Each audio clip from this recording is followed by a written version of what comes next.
காலபுருஷ சக்கரத்துல 7வது ராசியாக வலம் வரக்கூடிய துலாம் ராசிக்கு வணக்கங்க. துலாம் ராசிக்கு அதிபதி சுக்கிரன். எப்பா இந்த ஆள் ஒருத்தர் நல்லா இருந்துட்டா போதுமே, குருவே மிஞ்சக்கூடிய அளவுக்கு நல்ல பலனை கொடுக்கக்கூடியவர். ஒருத்தங்க ஜாதகத்துல குரு உச்சம் பெறாரோ இல்லையோ, சுக்கிரன் உச்சத்துல இருந்தா அந்த ஆளுடைய வாழ்க்கை ஏகபோக வாழ்க்கை தான். பயங்கர வசதி வாய்ப்போட அப்படி ஒரு வாழ்க்கையை வாழ்ந்துடலாம். ஆனா இவர அதிபதியா வச்சுட்டு துலாம் ராசி மட்டும் தப்பா நினைச்சுக்காதீங்க. இப்படி மனநிலையை தான் நான் சொல்லிக்கிட்டு இருக்கேன். தூக்குல தூங்கக்கூடிய அளவுக்கு நிறைய அசிங்கப்பட்டு, அவமானப்பட்டு, கஷ்டப்பட்டு, என்னென்ன பண்ணணுமோ எல்லாத்தையும் பட்டாச்சு இல்லையா? ஏன் யார்கிட்ட போய் கேட்கறது? யார் நமக்கு பதில் சொல்லுவா? அப்படி என்ன நான் தப்பு பண்ணிட்டேன்? எறும்பு கூட துரோகம் நினைக்காதவங்க தான் துலாம் ராசிக்காரங்க. இன்னும் ஒரு படி மேல சொன்னா, என்னடா வாழ்க்கை இது? இது நாள் வரைக்கும் நான் சம்பாதிச்சத ஃபுல்லா சுத்தி இருக்கவங்களுக்கு கொடுத்து அவங்கள வாழ வச்சுதானே நான் வேடிக்கை பார்த்துருக்கேன். எனக்குன்னு சுயநலமா கூட யோசிச்சது இல்லையே. ஒருவேளை சுயநலமா யோசிச்சா நான் நல்லா இருக்கணும். இப்படியெல்லாம் வேற மாதிரி திங்க் பண்ண வச்சுட்டீங்க. ஆனா எப்பேற்பட்ட கஷ்ட காலத்திலயுமே துலாம் என்ன பண்ணும்? யாரையுமே தூக்கி எறிஞ்சு பேசாது, எல்லாருக்கும் நல்லவங்களா இருக்கணும்னு நினைக்கிறது, எல்லாரையும் நல்லா வச்சு பார்த்துக்கணும்னு நினைக்கிறது, கடவுள்கிட்ட வேண்டதே எல்லாரும் நல்லா இருக்கணும்னு தான். அதே போல தோல்வியை கண்டு தோண்டு போறது கிடையாது. ஆனா ஏன் தூக்குல தொங்கக்கூடிய நிலை? அசிங்கப்படுத்துறாங்க. என்கிட்ட உதவி வாங்கிட்டு என்னையே வந்து துச்சமா பேசுறாங்க. பேசுறது கூட பரவாயில்லைங்க. இல்லாத பொல்லாதெல்லாம் என் மேல பழி போடுறாங்க. போராடி போராடி பாக்குறோம். எந்த கடவுளாவது எனக்கு பதில் சொல்லுங்க. இதுதான் உங்களுடைய மனநல. அதற்கு பதில் சொல்லக்கூடிய வகையில தலைப்பு பார்த்திருப்பீங்க. நீ நல்லாவே இருக்கக்கூடாதுன்னு நினைக்கக்கூடிய உறவுகளுக்கு முன்னாடி உன்னை வாழ வச்சு பார்க்கணும்னு ஒரு உறவு. துலாம் ராசிக்காரங்களே, உங்களை காப்பாற்ற நினைக்கிறது யார் தெரியுமா? சனி பகவான். கேட்கவே ஆச்சரியமா இருக்கா? ஏன்னா சனீஸ்வர் பகவானை பொறுத்த வரைக்கும் நல்லது கெட்டது, எவன் நல்லது பண்றியோ உனக்கு நல்லதை செஞ்சுட்டு கம்முன்னு உட்காந்துப்பாரு. எவன் கெட்டது பண்றியோ, உனக்கு கெட்டது பண்றாரு இல்லையோ, உனக்கு வந்து அடி அடின்னு அடிச்சு உனக்கு வந்து புரிய வச்சிருவார். அடுத்த 2.5 வருஷத்துக்கு நம்ம ஆள் எடுக்கக்கூடிய பாடத்துல துலாம் ராசிலாம் அடடா ஒரு பெரிய ஒரு புக்கு எழுதி, மகனே எப்படிலாம் வாழணும் எப்படிலாம் வாழக்கூடாதுன்னு அழகா எழுதி வச்சிருவீங்க. ஓகேவா? ஸோ இவரை பொறுத்த வரைக்கும் தண்டிக்கிறாருன்னு நினைக்காதீங்க. உங்களுக்கு நல்லது கெட்டதை புரிய வைக்கிறாருன்னு தெரிஞ்சுக்கோங்க. இவரை பாதிப்பு மட்டும் தான் கொடுப்பாருலாம் நினைக்காதீங்க. உங்களை சுத்தி இருக்கக்கூடிய சூழ்ச்சிகளை வந்து வெளியே காட்டிடுவார். நல்லவன் யாரு, கெட்டவன் யாரு, யாரு உனக்கு நண்பன், யாரு உன எதிரி, எல்லாத்தையும் வெளிப்படையா வச்சிருவாரு. ஆஹா ஓஹோன்னு உறவுகளை மெச்சிக்கிட்டு இருப்போம். அந்த உறவுகள்லாம் யாரு எப்படிங்கிறத அழகா வெளிச்சம் போட்டு காட்டிடுவார். ஒரே ஒரு டார்ச் லைட் போட்டு இருட்டுல கூடிய ஒரு கல்பரேட்டை காட்டி கொடுத்த மாதிரி நிறைய போலி முகங்களுடைய முகத்திரையை கிழிக்க போற, எல்லாத்தையும் தெரிஞ்சுக்க போறீங்க. ஸோ இவரை பொறுத்த வரைக்கும் என்னதான் கஷ்ட காலத்துல தொங்கிட்டு இருக்கக்கூடிய துலாம் ராசிக்காரெல்லாம் நீங்க இருந்தாலையும் அடுத்து 138 நாட்களுக்கு தலைவர் அப்படியே மாத்தி வக்ரகதியில உட்கார்ந்து, அதாவது பின்னாடி நோக்கி நகர்ந்து, உங்களுக்கு தம்பி உனக்கு ஒரு 138 நாளை கையில கொடுத்துருக்கேன், தயவு செஞ்சு என்னென்ன பண்ணுமோ எல்லாத்தையும் பண்ணிக்கோ, அதோட சேர்ந்து சில வாய்ப்புகளையும் கொடுப்பேன், அதையும் பயன்படுத்திக்கோ, வாழ்க்கையை சீர் பண்ணிக்கோ. அடுத்து நான் சோதிக்க வரப்போ, அதாவது ஒரு வாத்தியாரு ஒரு பள்ளிக்கூடத்துல நம்ம கிளாஸ் ரூமுக்கு வந்துருவாங்க. இன்னைக்கு டெஸ்ட்ன்னு சொல்லியிருப்பாரு. ஆனா நம்ம சரியா படிச்சிருக்க மாட்டோம். எல்லாரும் திருன்னு முழிப்போம். அப்ப என்ன பண்ணுவார் வாத்தியாரு? ஒரு பீரியட் உனக்கு டைம் கொடுக்குறேன், இந்த பீரியட் படிச்சிருங்க, அடுத்த பீரியட் நான் கடன் வாங்கிக்கிறேன், அடுத்த பீரியட் எல்லாரும் டெஸ்ட் எழுதிடும்னு சொல்லுவாங்க. அப்போ வந்து எப்பாடா இதுவாவது கிடைச்சிச்சு அப்படின்னு சொல்லிட்டு அடிச்சுக்கோ பிடிச்சிக்கோன்னு நம்ம வந்து படிச்சு முடிச்சு ஏதோ அரைகுறையாவது எழுதி அடி வாங்காம தப்பிச்சுப்போம் இல்லையா? அப்படி ஒரு வாய்ப்பை தான் நம்ம சனீஸ்வர் பகவான் உங்களுக்கு கொடுத்துருக்காரு. அதை பயன்படுத்திக்கிட்டா தப்பிச்சுக்கலாம் இல்லையா? அடி மேல் அடி விழும், அம்மி நகர்ந்தோ இல்லையா, நீங்க நகர்ந்து நகர்ந்து போனாலும் விட மாட்டார், இழுத்து பிடிச்சி உதப்பார். ஸோ இது எப்படி நம்ம பயன்படுத்திக்க போறோம்? அப்படி என்னப்பா அந்த சனீஸ்வர் பகவான் இந்த வக்ர காலத்துல நமக்கு கொடுக்க போறாரு, தெளிவா தெரிஞ்சுக்கலாம். அதாவது இந்த சனி பகவானுடைய வக்ரகதி காலத்துல துலாம் ராசிக்காரர்களுக்கு ராஜாதி ராஜா வாழ்க்கையும் மகா பொற்காலமாகவும் இந்த காலகட்டம் இருக்க போகுது. அதாவது இனி உங்க வாழ்க்கையில சுபபலங்கள் மட்டுமே கிடைக்கும். அடுத்து 138 நாட்களுக்கு இதை மட்டும் கரெக்டா வச்சுக்கோங்க. அதாவது அதிர்ஷ்டம், நிதி ரீதியா, வணிக ரீதியா, தொழில் ரீதியா, தனிப்பட்ட வாழ்க்கை ரீதியா, வேலைக்கு போறீங்களோ வேலைக்கு போலியோ, கூலி வேலை செய்றீங்களோ, இல்ல பெரிய பெரிய கம்பெனில வேலை பார்க்குறீங்களோ, இல்ல நீங்களே தொழில் அதிபரா இருக்கீங்களோ, யாராக வேணா இருங்க, அதிர்ஷ்டகரமான சில வாய்ப்புகளை உங்களுக்கு வந்து கொடுப்பாரு. அதை பயன்படுத்துறது தான் உங்களுடைய சாமர்த்தியம். நிதிநிலை வலுவா இருக்கும். ஒரு பயணமே போனா கூட அதுல வந்து பண வரவு கிடைக்கும். ஓகேங்களா? நல்ல செய்திகளை கிடைக்க பெறுவீங்க. நடக்கிறது எல்லாமே சாதகமா நடக்கும். எதிரிகள்லாம் உங்களுக்கு தீங்கு செய்ய முடியாம திணறிட்டு நிப்பாங்க. விலகி ஓடுவாங்க. எப்பா சாமி என்ன விட்டுரு, தெரியாம நான் எதிர்த்துட்டேன். தெரியாம உனக்கு துரோகம் செய்ய வந்துட்டேன். ஓகேங்களா? அதே போல அரசியல் துறையில இருக்கிறவங்களுக்கு ஆளும் கட்சிகிட்ட இருந்து ஆதரவு பெருகும். ஏன் நீங்களே ஒரு சிலர் ஆளும் கட்சியில இருப்பீங்க. மேலிடத்துல நல்ல வரவு இருக்கும். உங்களுக்கான பதவிகளுக்கு பேச்சுவார்த்தை நடந்துட்டு இருக்கும். சொல்லப்போனா சில பேருக்கு பதவிகள் வந்து ஆன் ஸ்பாட்ல குடுத்திருப்பாங்க. வருமானம் அதிகமாகுது. நல்லா விலை உயர்ந்த பொருட்களை வாங்கி சொத்து சேர்க்கை இருக்குது. ஆடை, ஆபரணங்களை வாங்கி சேர்க்க போறீங்க. இது உத்தியோக பணிகள்ல இருந்தீங்கன்னா, உயர் அதிகாரி கிட்ட உதவிகள் கிடைக்கும். குடும்பத்த பொறுத்தவரைக்கும் குழந்தையுடைய ஆரோக்கியத்துல மேம்பாடு இருக்கு. கல்விய பொறுத்தவரைக்கும் வெற்றி கிடைக்கும். வருமானம் பல வழிகள்ல உங்கள வந்து சேரப்போகுது. திரும்பவும் சொல்றேங்க, தொழில் ரீதியா, நிதி ரீதியா நல்லா வலுவா இருக்க போறீங்க. உங்களுக்கு மரியாதை அதிகரிக்க போகுது. வியாபாரத்துல கூட்டு முயற்சிகள்லாம் புதிய வாய்ப்புகள் கிடைக்கும். தன்னம்பிக்கை, தைரியத்தோட எல்லாத்தையும் ஒரு கை பார்த்துக்கலான்ற மாதிரி துலாம் ராசி இனி பட்டைய கிளப்ப போறீங்க. யார்ரா அது அப்படிங்கிற மாதிரி. தப்பா நினைக்காதீங்க. அந்த அளவுக்கு தெனாவட்டா பேசுறோமோ இல்லையா, தெம்பா பேசிருவோம். ஓகேவா? எந்த பிரச்சனையுமே ஒரு மாத்தி யோசிக்கிற மாரி சமாளிச்சு அதுலேருந்து வெளிய வந்துருவோம். அப்படிப்பட்ட ஒரு சூழ்நிலைய சனீஸ்வர பகவான் இந்த வக்ர காலத்துல கொடுக்க போறார். இது மட்டும் இல்லாம குழப்பமான மனநிலையை தெளிய வச்சு திட சிந்தனைகளால உங்களுடைய குறிக்கோள்களை அடைய வைக்கிறாரு. வருமானத்தை பெருக்குவதற்கு நல்ல வழிகள் உதயமாகும். இதோட பண வழியில இருந்த தடைகள் விலகுது. அதாவது நிதி நெருக்கடிகள் விலகுது. குடும்பத்திலயும் சரி, வெளி வட்டாரத்திலும் சரி, ஒரு பேச்சுக்கு மதிப்பு கூடும். எல்லாத்துக்கும் மேல துலாம் ராசி சின்னவங்களோ பெரியவங்களோ, வேலைக்கு போறீங்களோ வேலைக்கு போலியோ, முன்ன சொன்னதுதான் ஆண்களோ பெண்களோ எந்த துறைகள்ல இருந்தாலும் சரி, புகழின் உச்சியை நோக்கி படிப்படியாக முன்னேற போறீங்க. கடினமா உழைக்க வேண்டிய வாய்ப்பு இருந்தாலும் அந்த உழைப்பு உங்களுக்கு உயர்வை கொடுத்துக்கிட்டே இருக்கும். எல்லாருக்கிட்டையும் ஒத்துழைப்பு இருக்கும். உடல் ஆரோக்கியத்துல மேம்பாடு இருக்கும். ஆன்மீகத்துல நாட்டம் அதிகமாகும். எதையுமே சிந்தித்து செயல்படக்கூடிய ஒரு சூழ்நிலை இருக்கு. சூழ்நிலைக்கு ஏத்த மாதிரி செயல்முறைகளை மாத்திக்கிட்டீங்கன்னாக்கா நன்மைகள் மட்டுமே உங்களுக்கு நடக்கும். போட்டி, பந்தயம் எல்லாத்துலயுமே வெற்றி வகை சூடுவீங்க. பெற்றோர் வழியில உங்களுக்கு இருந்து வந்த மன கஷ்டங்கள் தீருது. குடும்பத்துல குதூகலம் நிறைய போகுது. நீங்களாம் விஐபிகளாக வளம் வர போறீங்க. உங்களை தேடி வந்தவங்களுக்கு உதவிகளை அள்ளி அள்ளி செய்ய போறீங்க. அதன் காரணமா எப்பா இவர மாதிரி ஒரு நல்லவர் இல்லப்பா, இந்த பொண்ணு மாதிரி ஒரு நல்லவங்க இல்லப்பா அப்படின்னு மத்தவங்க வாய் நிறைய வாழ்த்துக்களை பெறக்கூடிய வாய்ப்பு அமையும்.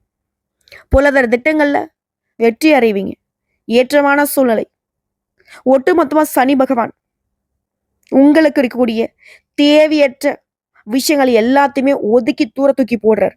உங்களுடைய தனித்தன்மையை வெளிப்படுத்தக்கூடிய வாய்ப்பை கொடுக்குறாரு. உங்க வாழ்க்கையை புதுவிதமா மாத்திக்கிறதுக்கான வாய்ப்பை கொடுக்குறாரு. எப்பேற்பட்ட கவலைகள் இருந்தாலும் மனசை விட்டு அகலுது. உடைய அணுகுமுறையால பகையவர்கள் கூட இப்ப நண்பர்களாக மாறுவாங்க. புதுசா வீடு கட்டுறது, வண்டி வாகனம் வாங்குறது, நல்லா விலை உயர்ந்த பொருட்களை வாங்குறது, இப்படி யோகங்கள் பழிக்கும். உத்தியோக பணிகள் இருக்கிறவங்களுக்கு மனசுல தன்னம்பிக்கை, தைரியம் அதிகமாகும். அலுவலக வேலை தொடர்பா பயணங்கள் போயிட்டு வரீங்க. அந்த பயணங்கள் நன்மை கொடுக்கும். பணவரவு குறைவு இருக்காது. தன்னம்பிக்கை உயர்வை ஏற்படுத்துது. எதிர்பாராத பதவி உயர்வு கிடைக்கும். மகிழ்ச்சியில திக்குமுக்க ஆட போறீங்க. ஸோ இப்போ வரைக்கும் பார்த்த விஷயங்களே உங்களுக்கு வந்து மனசுக்கு ஒரு தெம்பை ஏற்படுத்தியிருக்கும். ஒரு சந்தோஷத்தை கொடுத்துருக்கும். இப்போ தெளிவா சொல்றேன். இன்னும் 15 விஷயங்கள் வந்துட்டு சனீஸ்வர பகவான் உங்களுக்கு கொடுக்க போறார். குறிப்பிட்டு சொல்றேன். நோட் பண்ணிக்கோங்க. பல வழிகள்ல, எதிர்பாராத வகைகள்ல உங்களுக்கு ஏற்றமான வாழ்க்கையை தர போறாரு. எதிர்பாராத வகையில தன லாபம் பெருக போகுது. இப்படி பக்குவமான பேச்சால காரியங்களை சாதிக்க போறீங்க. சொந்த ஊர்லயே உறவுக்காரர்கள் மத்தியில உங்க மதிப்பு, மரியாதை, அந்தஸ்து உயர போகுது. இரண்டாவது, குடும்பத்திலயும் சரி, வாழ்க்கை துணை வழியிலும் சரி, உங்களுக்கு உறுதுணையா இருக்க போறாங்க. இதோட குடும்பத்தோட போயிட்டு குலதெய்வத்துடைய பிரார்த்தனைகளை நிறைவேற்றிட்டு வருவீங்க. மூன்றாவது, பிள்ளை பாக்கியம் எதிர்பார்க்கக்கூடிய அன்பர்களுக்கு பிள்ளை வரம் கிடைக்கும். அதே போல ஆல்ரெடி குழந்தைகள் இருக்கு, பாதை மாறி போயிட்டாங்க, ஒழுங்கா படிக்கிறதுல, வேலைக்கு போறதுல, இப்படி ஏதாவது கஷ்டங்கள் இருந்தா கூட பிள்ளைகள் திருந்துவாங்க. பேச்சு கேட்டு நடந்துப்பாங்க. அதே போல மகனுக்கோ மகளுக்கோ அருகில் இருக்கக்கூடிய தெரிந்த இடத்துல இருந்து சம்மதத்துல பொண்ணு எடுப்பீங்க, மாப்பிள்ளை எடுப்பீங்க. உங்களுடைய உறவுகள்லயே உங்களுக்கு வரன் அமையும். நான்காவது விஷயம், கையில பணம் பொருள் தாங்கும். உங்கள சிலர் வந்து சொந்த வீடு கட்டி குடியேறுவீங்க. உங்களுடைய பிள்ளைகளின் வருங்காலத்திற்காக சேமிப்பீங்க. பழைய கடனா கொஞ்சம் கொஞ்சமா பைசா செஞ்சுருவீங்க. வெளியே பணம் மாட்டிட்டு இருந்துச்சு இல்லையா, கொஞ்சம் கொஞ்சமா பேசி வாங்கிருவீங்க. வீடு கட்டுறது, வீடு வாங்குறது, தொழில் தொடங்குறது, வங்கி கடன் கிடைக்கிறது, ஆரோக்கியத்துல மேம்பாடு, தாய்வழி உறவுக்காரங்கிட்ட இருக்கக்கூடிய மனக்கசப்பால் நீங்குது. ஸோ ஒட்டு மொத்தமா எல்லாமே சீராகுது. ஐந்தாவது விஷயம், சனி பகவானை பொறுத்த வரைக்கும் தைரியமா சில முக்கிய முடிவுகளை எடுக்க வைக்கிறாரு. வெளி வட்டாரத்துல கௌரவம் கொடுது. உங்க பேச்சுக்கு எல்லாரும் முக்கியத்துவம் கொடுப்பாங்க. மத்தவங்க பிரச்சனைகள்லாம் உங்ககிட்ட ஆலோசனை அதிகமா எதிர்பார்த்து நிற்பாங்க. அடுத்த ஆறாவது, வண்டி வாகனத்தை இயக்கிறப்ப கவனமா போயிட்டு வாங்க. ஃபோன் அடிச்சுனா கூட சரி, ஓரமா வண்டி எடுத்துட்டு பேசிட்டு போங்க. இல்ல கொஞ்ச தூரம் தான் பேசிக்கிட்டே போகலாம், அந்த வேலைக்கெல்லாம் இடம் வேணாம். அதே போல தலைக்கவசம் அணியணும். இதெல்லாம் கொஞ்சம் பார்த்துக்கோங்க. எல்லாத்துக்கும் மேல ஒண்ணு செய்யவே கூடாதுன்னு சொல்ற விஷயம் என்ன தெரியுமா? யாருக்கும் ஜாமீன் கையெழுத்து போட்டுறாதீங்க. அதேபோல உங்களுடைய அந்தரங்க விஷயங்கள அடி மனசுலயே வச்சுக்கிறது நல்லது. தெரிஞ்சவங்க தான், கூட பொறந்தவங்க தான், அப்படிதான் இப்படிதான்னு சொல்லிட்டு யாரையாவது நம்பி சொன்னீங்கனாக்கா, அது பின்னாடி உங்களுக்கு பாதகத்தை கொடுத்துரும். உஷாரா இருந்துக்கோங்க. 7வது விஷயம், வராதுன்னு நெனச்ச பணம் கைக்கு வரும். ஓகேங்களா? கடன் வாங்கக்கூடிய சூழ்நிலையில இருந்த உங்களுக்கு மத்தவங்க கடன் குடுக்கிற வகையில வருமானம் பெருகும். கடன் பிரச்சனை தீரும். ஆனா எத செஞ்சாலும் சரி, பொறுமை அவசியம். 8வது விஷயம், சொத்து சார்ந்த பிரச்சனைகள்லேருந்து நல்லதொரு தீர்வும் நிவாரணமும் கிடைக்கும். குடும்ப உறவுகள், பங்காளிகளுடனான கருத்துக்கள், பேதங்களுக்கு நல்லதொரு தீர்வு கிடைக்கும். 9வது, வியாபாரத்தை விரிவுபடுத்துங்க. தப்பு கிடையாது. ஆனா கடன் வாங்கி பண்ணிடாதீங்க. உங்களுக்கு நல்ல வேலை கிடைக்கும். வேலை தேடுறவங்களுக்கு. முன்கோபம், எளிதில் உணர்ச்சி வசப்படுறது இதெல்லாம் சுத்தமா கூடாது. அதே போல ஒரு விஷயத்த மட்டும் கரெக்டா எழுதி வச்சுக்கோங்க. வெளுத்ததெல்லாம் பாலுன்னு நம்பி ஏமாறதுக்கு வாய்ப்பு இருக்கு. கவனமா இருந்துக்கோங்க. பேசுறவன்லாம் நல்லவன் கிடையாது. மின்றதெல்லாம் பொண்ணு கிடையாது. பார்த்து உஷார். அது 10வது, இதுவரைக்கும் விற்கப்படாம இருந்த சொத்துக்கள வித்துட்டு கடன அடைச்சிருவீங்க. பணவரவு தாராளமா இருக்கும். ஆனா எத செஞ்சாலும் சரி, ஜாக்கிரதையா இருக்கிறது நல்லது. 11, மொத்தத்துல துலாம் ராசிகளுக்கு அனைத்து வகையிலுமே நன்மைகள் நடக்கும். சுபகாரியங்கள் இந்த தடைகள் நீங்குது. அதீத முன்னேற்றம் இருக்கும். மங்கள காரியங்கள் நடக்கும். உடல் நல மேம்பாடு இருக்கும். 12வது விஷயம், வண்டி, வீடு இதெல்லாம் வந்து சேரும். பெண்களுக்கு வீட்ல நிம்மதி கிடைக்கும். உறவுக்காரர்கிட்ட உங்களுக்கு இருந்து வந்த பிரச்சனைகள் தீருது. இந்த ராசியை பொறுத்தவரைக்கும் மாணவ, மாணவியா இருக்கீங்கன்னாக்கா நல்ல காலங்க. வெளிநாட்டுக்கு போயிட்டு படிக்கக்கூடிய வாய்ப்பும் உருவாகும். 13வது விஷயம், பெண்மணிகளுக்கு வீட்லயும் சரி, வேலையிலயும் சரி, இதுவரைக்கும் இருக்கக்கூடிய பிரச்சனைகள் எல்லாமே விலகி போகுது. அதிகாரிகள் ஒத்துழைப்பா இருப்பாங்க. உங்கள ஒதுக்கி வச்ச உறவுக்காரங்கலாம் உங்களுடைய அன்பையும், பண்பையும் புரிஞ்சுகிட்டு இப்போ வந்து அவங்களே வழிய பேசுவாங்க. வழிய வந்து உறவாடுவாங்க. 14வது விஷயம், சொந்த தொழிலையும் சரி, உடைய புதிய முயற்சிகளிலும் சரி, இருந்து வந்த தடைகள் எல்லாமே விலகுது. பெரிய நிறுவனங்ககிட்ட புதிய ஒப்பந்தங்களை போடுவீங்க. பங்குதாரர்களை விட்டு பிடிப்பீங்க. உங்ககிட்ட இருக்கக்கூடிய ஊழியர்களை இதுவரைக்கும் இல்லாத அளவுக்கு மகிழ்ச்சியா வச்சிருக்க போறீங்க. லாபமும் முன்னேற்றமும் அதிக அளவுல பெருகும். 15வது விஷயம், உத்தியோகத்துல உடைய எதிர்பார்ப்புகள் பூர்த்தி ஆகுது. இருந்தாலும் தேவையில்லாத குழப்பமும் உள்ளுக்குள்ள இருக்கும். பார்த்து சூதானமா இருந்துக்கும். ஆனா அதெல்லாம் தாண்டி வெற்றி நிச்சயம். நம்பி செயல்படுங்க. ஸோ ஒட்டு மொத்தமா உங்களுக்கு பொற்காலம் காத்திருக்குங்க. பயன்படுத்திக்கோங்க. ஸோ இப்போ வரைக்கும் பார்த்த பொது பலன்களே துலாம் ராசிக்கு இந்த சனி பகவானுடைய வக்ரகதிங்கிறது சிறப்பான காலங்கிறத உணர்த்தியாச்சு. இது தனிப்பட்ட முறையில் நட்சத்திரங்களுக்கு எந்த மாதிரியான பலன்களை இந்த சனி பகவான் கொடுக்க போறார் பார்க்கலாமா? சித்திரை நட்சத்திரம் 3ஆம் பாதம் 4ஆம் பாதம், சுவாதி நட்சத்திரம், விசாக நட்சத்திரம் 1ஆம் பாதம் 2ஆம் பாதம். முதல்ல இருக்கக்கூடிய சித்திரை நட்சத்திரம் நெருக்கடிகள் விலகுது. ஏன்னா இவரை பொறுத்தவரைக்கும் யோகமான பலன்களை கொடுக்கிறார். முயற்சிகளை வெற்றியாக உண்டாக்கி கொடுக்கிறார். சங்கடங்களை விரட்டி அடிக்கிறார். தொழில, உத்தியோகத்துல முன்னேற்றத்தை கொடுக்கிறார். ஏகபோக வாழ்க்கையை வாழ வைக்கிறாரு. போட்டியாளர்கள்லாம் வந்துட்டு உங்ககிட்ட போட்டி போட முடியாம பின்வாங்கி ஓடுவாங்க. கோர்ட்டு கேஸ் வழக்குல உங்களுக்கு வெற்றியை உண்டாக்குறாரு. செயல்பாடுகள் லாபமா மாத்தி கொடுக்குறாரு. முன்ன இருந்த எந்த ஒரு சங்கடமே இப்ப இருக்காது. எல்லாத்தையுமே சரி செஞ்சு கொடுக்குறாரு. நன்மைகளை அதிகரிக்கிறாரு. போராட்டமான நிலையில இருந்து உங்களுக்கு விடுதலை கொடுக்குறாரு. குடும்பத்துல மகிழ்ச்சி அதிகரிக்க போகுது. இன்னும் சிறப்பா சொன்னா திரும்ப திரும்ப சொல்றது ஒண்ணுதான். சூழ்நிலைகள் எல்லாமே உங்களுக்கு சாதகமா மாறப்போகுது. நினைச்சதை சாதிக்க போறீங்க. இப்படி எண்ணங்கள் எல்லாமே நிறைவேற போகுது. செயல்பாடுகள்ல வேகம் இருக்கும். உங்களுக்கு வர வேண்டிய படம் கைக்கு வரும். தெய்வீக சிந்தனைகள் அதிகமாகும். குடும்பத்துல மகிழ்ச்சி ஏற்படும். தைரியமாக செயல்பட்டு வருமானத்தை அதிகரிக்க போறீங்க. தொழில் ரீதியா நல்ல முன்னேற்றத்தை பார்ப்பீங்க. பணியாளர்களை பொறுத்த வரைக்கும் தனியார் துறையோ, அரசாங்க துறையோ, ஆண்களோ பெண்களோ இல்ல கூலி வேலை செய்தாலும் சரி, ஓகேங்களா, ஒரு திறமைகள் மதிக்கப்படும். ஊதிய உயர்வு கிடைக்கும். ஒட்டுமொத்த பிரச்சனையும் சரியாகும். பெண்களை பொறுத்த வரைக்கும் குடும்பத்துல பொறுப்பு அதிகமாகுது. திருமணம், வேலை, கல்வி எல்லா விதங்களுமே முன்னேற்றம். மறைமுக எதிரி கூட காணாம போவாங்க. கல்வியை பொறுத்த வரைக்கும் நல்ல முன்னேற்றங்க. உடல்நிலையும் சிறப்பா இருக்கு. குடும்பத்தை பொறுத்த வரைக்கும் குலதெய்வ வழிபாட்டுல சிலர் ஈடுபடுவீங்க. எதிர்பார்த்த வரவுகள், சங்கடங்கள் விலக ஆரம்பிக்கும். துரிந்து செயல்படுவீங்க. குடும்பத்தில் கூடிய பிரச்சனைக்கு முடிவு கட்டுவீங்க. வசதி வாய்ப்புகள் பெருகுது. வீடு கட்டி குடியேறக்கூடிய யோகம் இருக்கு. குடும்பத்திலுமே அடுத்தது சுப நிகழ்ச்சி நடந்தேறும். பிள்ளையுடைய விருப்பப்படி அவங்களுடைய மேற்கல்விக்காக வெளிநாட்டுக்கு அனுப்பி வைப்பீங்க. வெளிவட்டாரத்துல செல்வாக்கு உயருது. அடுத்து சுவாதி நட்சத்திரம். உழைப்பால் உயர்வை பார்க்கக்கூடிய உங்களுக்கு சனீஸ்வர பகவான் அதிர்ஷ்டத்தை கொடுக்கிறார். ஏன்னா இந்த வக்ர காலத்துல உன்னோட முயற்சிகள் வெற்றியாக வரும். சங்கடங்கள்ல இருந்து விடுபட்டு நிம்மதியை பார்க்க போறீங்க. ஆதாயம் கிடைக்குது. நெருக்கடிகள் ஒரு மாற்றம். முயற்சி, வரவு எல்லாமே நீங்க எதிர்பார்த்த மாதிரி கிடைக்கும். ஒட்டுமொத்தமா செல்வாக்கு உயருதுங்க. பட்டம், பதவி, பொறுப்புன்னு எதிர்பார்ப்புகள் நிறைவேறுது. சமுதாயத்துல அந்தஸ்து அதிகமாகுது. சொத்து சேர்க்கை உண்டாகுது. சிலர்னா வீடு கட்டுறீங்களா இல்லைங்க, கோயிலை வந்து புதுப்பிக்கிறது, கோயில் கட்டுறது, கும்பாபிஷேகம் செய்யறது, இந்த மாதிரியான வேண்டுதல்களை நிறைவேற்றுவீங்க. யோகமான காலம்னு சொல்லலாங்க. அடுத்து தொழில் ரீதியா நல்ல முன்னேற்றம். எதிர்பார்த்த நன்மைகளை அடைய போறீங்க. பணியாளர்களை பொறுத்த வரைக்கும் உழைப்பு அதிகரிச்சாலும் பணியிடங்கள்ல சோதனைகள் எல்லாமே விலகுது. மேல அதிகாரியும் உங்களை வந்து புரிஞ்சு நடந்துப்பாங்க. பதவி உயர்வு, இடமாற்றம், எதிர்பார்ப்பு எல்லாமே நிறைவேறுது. தனியார் நிறுவனத்தில் வேலை பார்த்தாலும் சரி, ஊதிய உயர்வு கிடைக்கும். பெண்களை பொறுத்த வரைக்கும் வேலை வாய்ப்பு, ஒரு தகுதிக்கேற்ற நல்ல வேலை கிடைக்கும். திருமணத்துக்காக காத்துட்டவங்களுக்கு நல்ல வரன் வந்து சேரும்.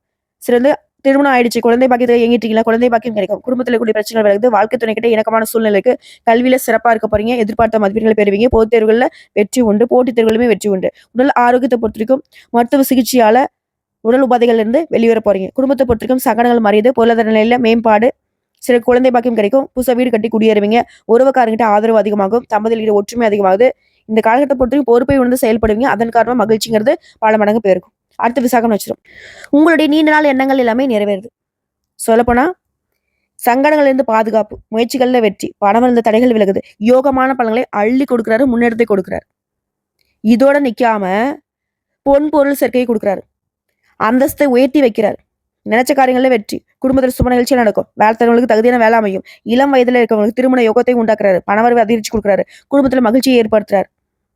பொன் பொருள் பூமி வாகன சேர்க்கை எல்லாமே ஏற்படுது. புதிய முயற்சிகள் கூட வெற்றி பெறும். வியாபாரத்துல ஆதாயத்தை கொடுக்குறாரு. தொழிலை பொறுத்த வரைக்கும் போட்டி பொறாமைகள் எல்லாமே விலகுது, எல்லாத்தையுமே சமாளிச்சு வெற்றி அடைய போறீங்க. வருமானம் தரக்கூடிய தொழில்களை கண்டறிந்து புதிய தொழில் தொடங்கக்கூடிய வாய்ப்பும் ஏற்படுது. தொழிலை பொறுத்த வரைக்கும் பல மடங்கு வளர்ச்சி இருக்குங்க. அடுத்து பணியாட்கள், தனியார் துறை, அரசாங்கத்துறை, ஆண்களோ பெண்களோ ஒருத்தர் கீழே கூலி வேலையை செய்தாலும் சரி, ஆதரவு பெருகுது, புதிய பொறுப்புகள் வந்து சேரும், உழைப்புக்கேற்ற உயர்வு இருக்கும், செல்வாக்கு உயருது, விரும்பிய இடமாற்றம், ஊர் மாற்றம் கிடைக்கும், சரியான இடத்துல வேலை பார்த்தாலும் சரிங்க, செல்வாக்கு அதிகமாகும். பெண்களை பொறுத்திருக்கும் அலுவலக பணிகளில் புதிய பொறுப்புகள் வந்து சேரும், சுயதொழில் செய்வர்களுக்கு லாபம் பல மடங்கு உயரும், குடும்பத்தில் கூடிய குழப்பங்கள் விலகுது, பிள்ளைகளுடைய நல்ல கூடுதல் கவனம் செலுத்துவீங்க, கணவர் உங்களுக்கு ஆதரவா இருப்பாங்க, சேமிப்பு அதிகமாகுது, பொன் பொருள் சேர்க்கை உருவாகுது, முயற்சிகள் அனைத்திலுமே வெற்றி உண்டு. கல்வியை பொறுத்திருக்கும் படிப்பில் கூடிய தடைகள் விலகி அதிக மதிப்பெண்களை பெறுவீங்க, விரும்பிய கல்லூரி, விரும்பிய பாடங்கள்ல படிக்கக்கூடிய வாய்ப்பு கிடைச்சிருக்கு. ஆரோக்கியத்தை பொறுத்த வரைக்கும் நோயினால் பாதிக்கப்பட்ட நிலை மாறுது, முழுவதுமா குணமாக போறீங்க. ஒட்டுமொத்தமா உடல் ஆரோக்கியத்தை பொறுத்திருக்கும் நன்மைகள் உண்டு. குடும்பத்தை பொறுத்திருக்கும் முன்னேற்றம் உண்டாகுது, நீண்ட நாள் கனவுகள் நனவாகுது, கல்வி, திருமணம் இது போன்ற முயற்சிகள்ல புதிய சொத்து சேர்க்கை உண்டாகுது, பொன் பொருள் சேருது. எல்லா விதங்களுமே, அதாவது பாதியில நின்ன விஷயம் சரி, பாதிப்பை ஏற்படுத்தின விஷயம் சரி, உங்களுக்கு சாதகமா நன்மை கொண்டு முடியும். செல்வாக்கு அதிகமாகுது. ஸோ ஒட்டு மொத்தமா இப்போ வரைக்கும் பார்த்த பொது பலன்கள், நட்சத்திர பலன்கள் எல்லாமே தெளிவா ஒரு விஷயத்த தருது. என்ன தெரியுமா? இந்த வக்ர காலம்ங்கிறது துலாம் ராசிக்கு அதிர்ஷ்ட காலம்னு சொல்லி முடிக்கல. கரெக்டா பயன்படுத்துங்க. இந்த அதிர்ஷ்டங்கள் நிலைக்கணும்னா நீங்க செய்ய வேண்டிய பரிகாரம், ஒவ்வொரு சனிக்கிழமையும் மறக்காம அருகில் இருக்கக்கூடிய நவகரங்களை விட்டுக்கூடிய சனீஸ்வர பகவானுக்கு நல்லெண்ணெய் தீபம் ஏற்றணும். 8 தீபம் ஏற்றி வழிபாட முடிச்சுட்டு, அதே போல 8 பேருக்கு அன்னதானம் செய்ய, இவரால உங்களுக்கு அதிர்ஷ்டமான பலன்கள் மட்டுமே நிலைச்சிருக்கும். ஏன்னா இவரை பொறுத்த வரைக்கும் நீதிக்காரகன். இவர்கிட்ட இருந்து ஒரு விஷயம் உங்களுக்கு வருது அப்படின்னாவே பலகட்ட சோதனைக்கு அப்புறம் தான் இருக்கும். ஸோ சோதனைகள் எல்லாம் தாண்டி வந்துட்டீங்க. இப்போ நீங்க சாதனையாளர்களாக வலம் வர போறீங்க. அதற்கான வாய்ப்பு தான் அவர் கொடுத்திருக்காரு. பயன்படுத்திக்கோங்க. வாழ்த்துக்கள்.